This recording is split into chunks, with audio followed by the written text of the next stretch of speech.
The action game genre needed this. After watching Souls-likes dominate the conversation for years, Ninja Gaiden 4 crashes through the door like Yakumo himself, loud, fast, and absolutely drenched in blood. This collaboration between Team Ninja and PlatinumGames isn't just another sequel.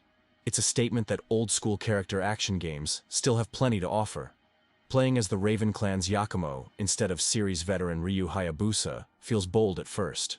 You're trading the franchise's iconic hero for someone new, someone younger, and considerably more reckless. But that risk pays off spectacularly once you understand what makes Yakumo tick. And more importantly, what makes his combat system sing. The Blood Raven form system defines everything about Yakumo's fighting style. Hold the left trigger and your weapons transform into devastating variants that shred through enemy defenses. The Takaminakata dual katanas become a single sweeping blade. The Yatusen rapier morphs into a drill that literally rearranges your enemies from the inside out. And the Magatsuhi staff? It becomes a hammer that explodes on perfectly timed releases. This isn't just flashy for the sake of spectacle. Ninja Gaiden 4 forces you to master Blood Raven techniques because standard attacks bounce off guarding enemies. You'll get punished hard if you spam the same combos expecting different results. The game teaches through pain, a familiar Ninja Gaiden tradition, but provides enough tools that failure always feels earned rather than cheap. Switching weapons mid-combo adds another layer of complexity.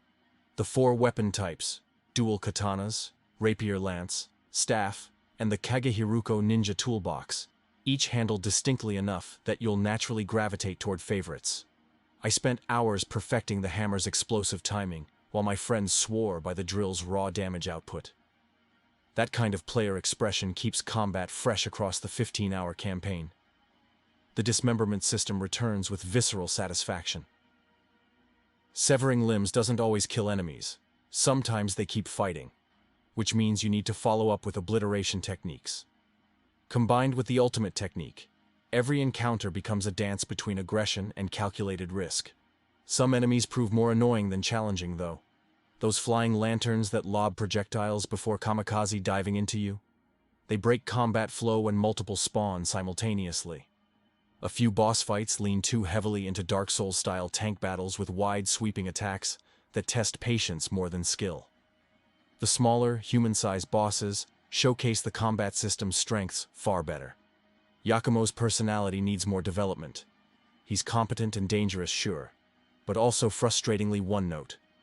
The story positions him against the Divine Dragon Order, and even Ryu Hayabusa himself, in a race to revive and permanently destroy the Dark Dragon.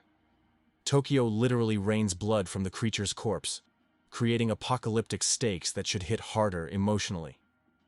But the narrative serves primarily as connective tissue between combat encounters.